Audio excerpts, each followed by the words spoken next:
everyone, Comic Reviewer here, this time reviewing on issue 48 of the Sonic the Hedgehog IDW comic series.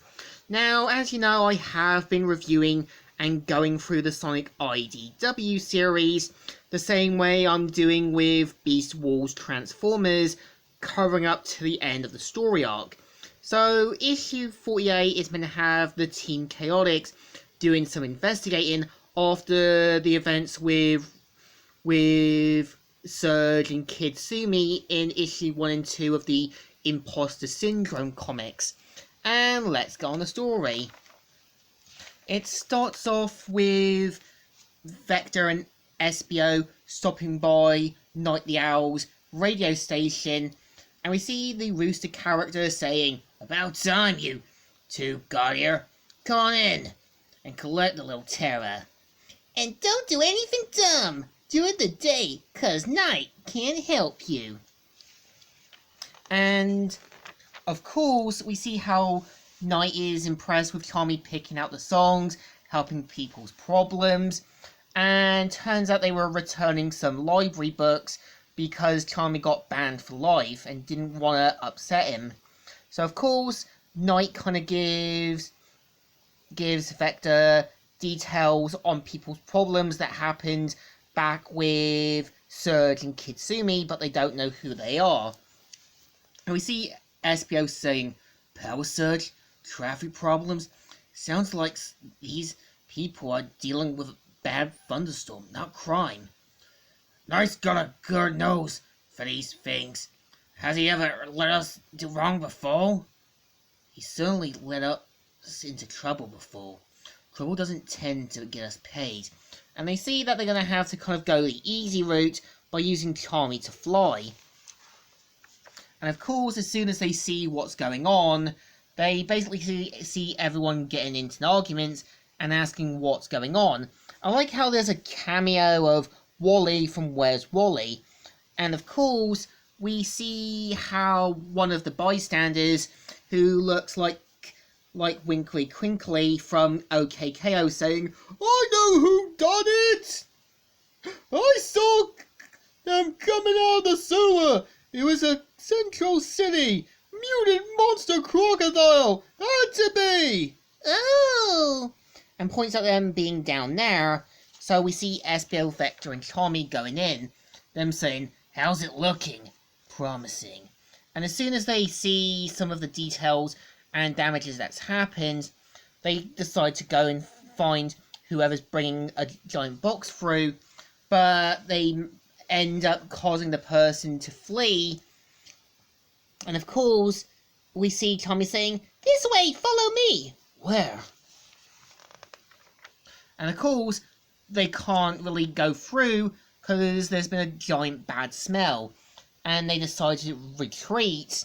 But as soon as they look through the box, they find bits of robotic parts and pretty much know where the central shipping yard is, where Vector and the others decided to do some investigating. And seeing that nobody's here because of the traffic problems caused by Kitsumi and Surge, and Tommy saying, "Where is everybody? I guess there's not much point working in the shipping district when all the roads are plugged up." And of course, they manage to find where the smell's coming from and find the abandoned warehouse. And of course, they decide to do some investigating, which SBO hears voices and decides to blend in with his environment. We see him going in, and turns out Clutch has hired Rough and Tumble to deliver the parts and that, and what remains of his empire after what happened with the cow races. And we see him saying, "Oh, I've had enough. This is everything I could salvage from my home before my property was confiscated. The last of my wealth, my hope.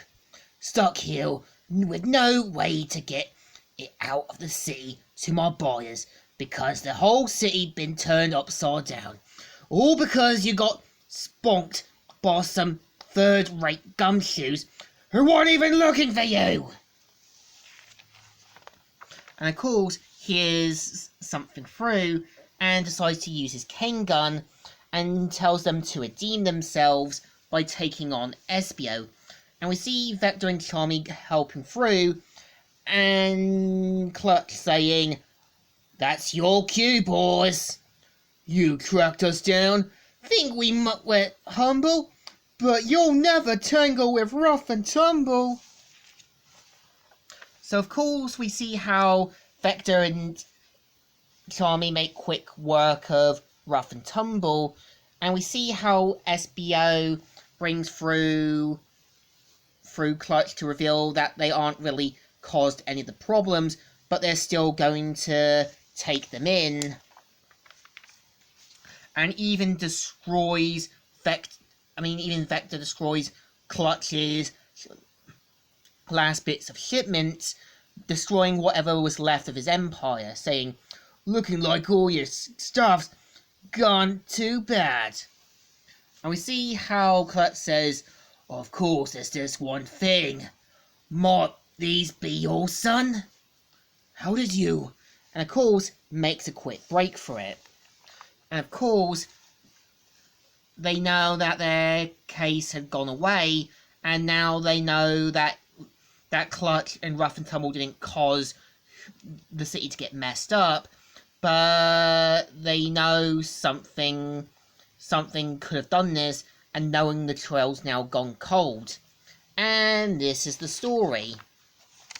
So I think this one does work as a story, because we see the aftermaths of Surge and Kitsumi's actions, and we see how Team Chaotix are trying to put more pieces together, and I like how they didn't put Clutch too much under the rug, as I think he's an interesting villain if given the spotlight.